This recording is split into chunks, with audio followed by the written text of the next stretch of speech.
Astang ano daw ito?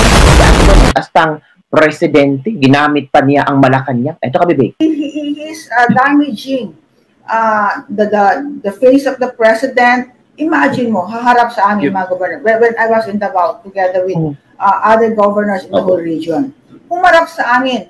Nakapagtataka doon, banyo ng banyo, singhot ang singhot. From time to time, out of focus kami at banyo ng banyo. Mamaya, umpisa naman kami sa atin.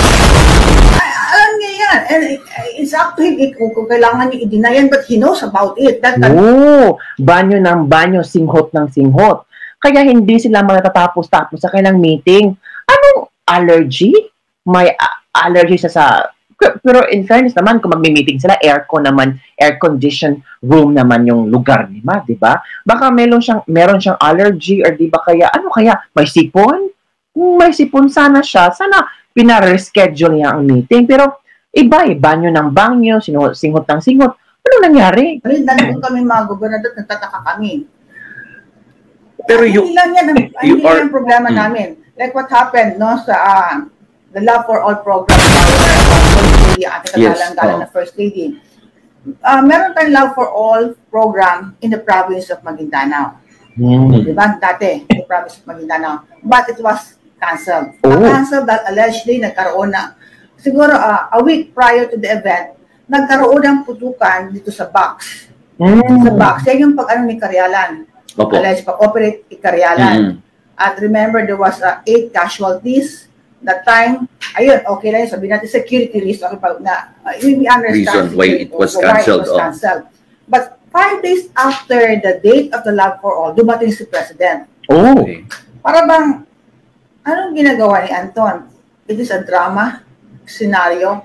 And aside from that, nagkaroon tayo ng Love for All program in the province of Sultan Kudarat. The Love for All program, it is a program of the First Lady kung saan puro serbisyong libre ang medical treatment, libre ang laboratory, Love for all agency na doon, which libre ang pagbibigay sa ating taong bayan. So, ang sinabi, 3 days prior to the event, meron nang tumimbre sa amin na gagawin ni Anton lahat-lahat na makakaya niyang paglilinta o lahat-lahat ng kaya niyang gawin as long na hindi makarating si President. So, ibig sabihin, he is not after of the program, he is not after of the services na ibibigay ng gobyerno. Hindi personal interest niya. Ang sinabi niya doon, sige, kaya kong pahiyain yan, kaya kong hindi papuntahin si First Lady yan, at yun ang ginawa niyang pananakot.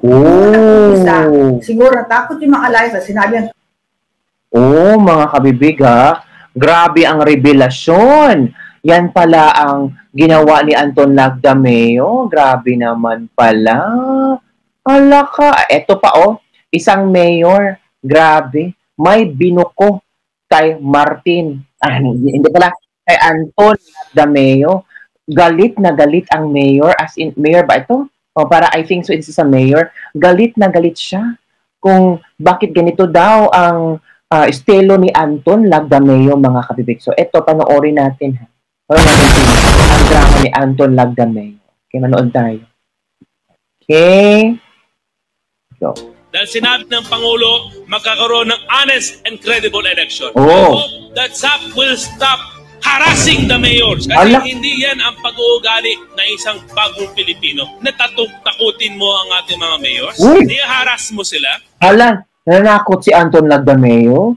Hinaharas niya ang mga mayor sa Lanao del Sur. Uy, astang presidente, abusado. Di ba, alam ba ito ni Pangulong Bongbong Marcos? O ito pala yung klaseng panggobyerno meron ang Bongbong Marcos ngayon. Na pati walang karapatan na mag-astang presidente ay naging presidente. Kasi nasa taga Mindanao, so siya yung maghari-hari sa Mindanao. Diba? So hawak ang Visayas ni Speaker Martin, ang Mindanao kay Anton Lagdameo, ang Luzon kay BBM.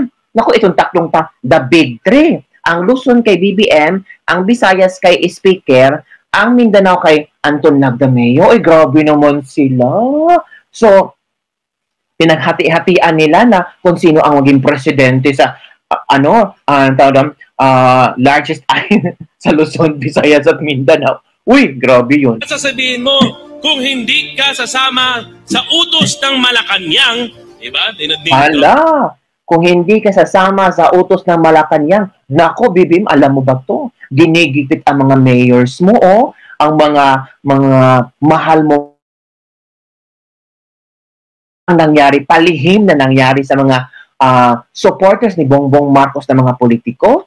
Pang Pangulo, kakasuhan ka namin, tatanggalan ka ng bodyguard, papalabanan ka namin, papakulong at papalabanan namin. Ito pala ang ginagawa ni Anton. Again, anong ginagawa? Ano ang pangharas ni Anton? Hala, ito. Bodyguard, papalabanan ka namin, papakulong at paparitin ka namin.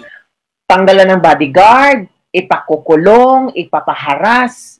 Ay, yun ang ginawa nila sa governor ng Mindanao? Yun ba ang ginawa nila sa mga ayaw kay BBM, hinaharas, tinatanggalan ng posisyon? Hala, ito na ngayon. Pakinggan mo. Bodyguard, papalabanan ka namin, papakulong at kakasuhan ka namin, tatanggalan ka ng bodyguard, papalabanan. Pakasuhan ka namin, di ba? Namin, papakulong at paparade ka namin. Sap Anton is no longer representing the principles and ideas of the president. Being Sap, he must be an extension of the president. Extension not in politics, but in service. Dapat hintuin niya na ang mga yan.